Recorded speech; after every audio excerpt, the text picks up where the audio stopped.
KwaZulu-Natal Police Commissioner Lieutenant General Nhlanhla Mkhwanazi says although some crimes have declined, they're still at unacceptably high levels. He was giving an account of the work done by police in the province to curb crime in the past financial year, as well as an update on investigations in high-profile cases.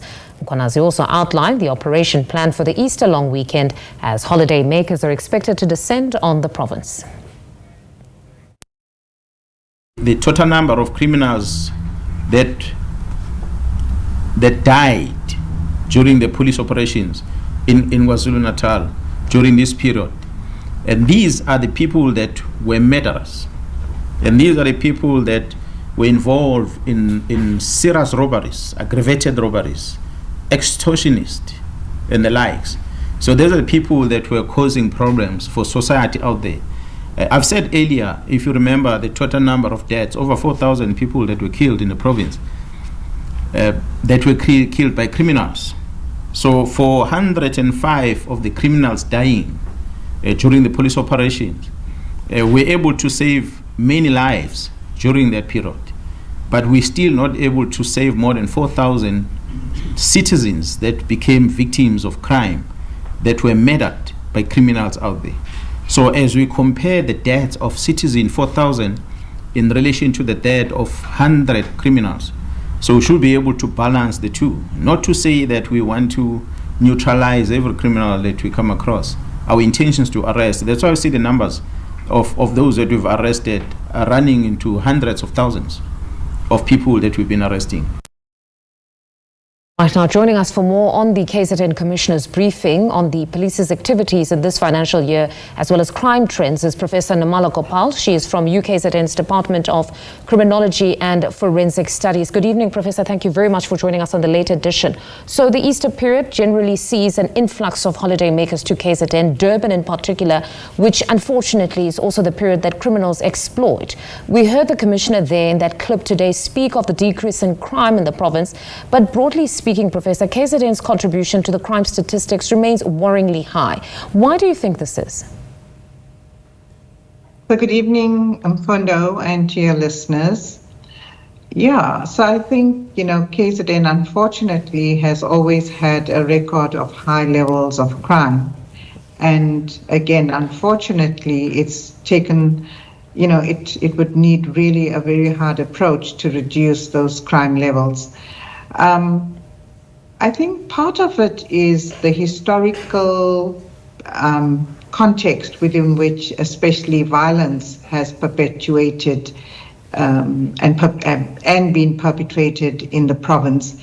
And sadly, that violence and criminal activities and behaviors have continued to sustain itself in KwaZulu-Natal. But it sounds as though it's a picture, as if it's a picture that cannot be corrected here. Because when you speak of Umlazi, we constantly hear that this is a crime hotspot. It's a very dangerous place, even for tourists to visit.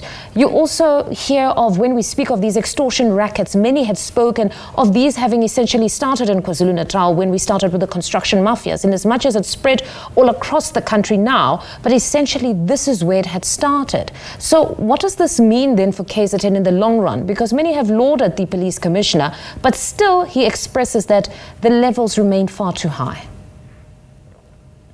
Yeah, so I think, in the absence of empirical evidence, as a criminologist, I usually work on empirical evidence, but at the moment what we're working on or working with is what we're hearing by the media, social media platforms, etc. We're not absolutely certain that these kind of activities are not happening in other provinces. So in the absence of that kind of information, I think we'll go by what we have at hand. And if we look at, for example, the construction mafia, it's just very unfortunate again that it has its genesis in KwaZulu-Natal. And some of the reasons, there could be varied reasons for that. Is it perhaps because we believe it's a province where our law enforcement agency is far more relaxed than other parts of the country? Is it that we believe we don't have much confidence in our judicial system and we believe it's easier to absolve oneself? So those could be some of the contributing factors for why it probably begins in KwaZulu-Natal. I really don't want to go into the space of saying, is it that people believe those of us in KwaZulu-Natal are more corruptible? I mean, I don't know. That's a question to ask. But then when we look at the Provincial Police Commissioner, he outlined part of the Easter plan, the part that actually can be shared with the public, of course, which he says will be focused around 5 pillars: intelligence gathering, analysis and coordination, proactive combat and reaction, reactive and awareness. When we look at these pillars, one would say they're fairly sensible. This is probably doable, but do we have the capacity? Because if I just narrow in on reactiveness, how possible is it to react timeously in some of these incidents when sometimes they don't even have the resources, where you don't have enough vehicles to actually react to a situation? Yeah, I think you're absolutely right. You're spot on there in terms of, do we have enough capacity? Do we have adequate resources to react timeously? But I want to take it one step back, Mfundo, and ask ourselves, yes, we have all of these very ambitious and elaborate plans, reasonable somewhat, but I think what would be important is, before we even go into implementing them, is to look at the previous year. Did we focus on the same or similar pillars, 5 pillars that you mentioned? Did we focus on that? And if we did, can we do a comparison over 2 years or 3 years, etc.? Look at where the gaps were, look at where the successes were.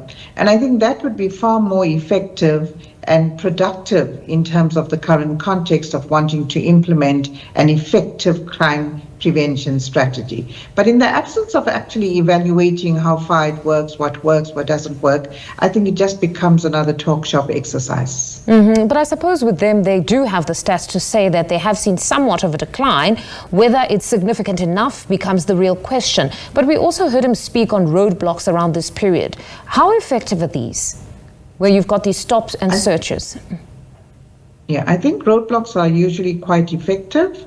And perhaps we need more of those, because not just those who are drinking and driving, but I think also criminals are far more skeptical of passing through roadblocks, especially when they have unlicensed firearms, drugs, illicit drugs, etc. And I think that's one of the most effective ways of deterring criminals. So the more roadblocks we have during the Easter period, I think that's a really good initiative in as far as the Commissioner is concerned. Professor, thank you very much for your insights this evening. That's Professor Nirmala Gopal.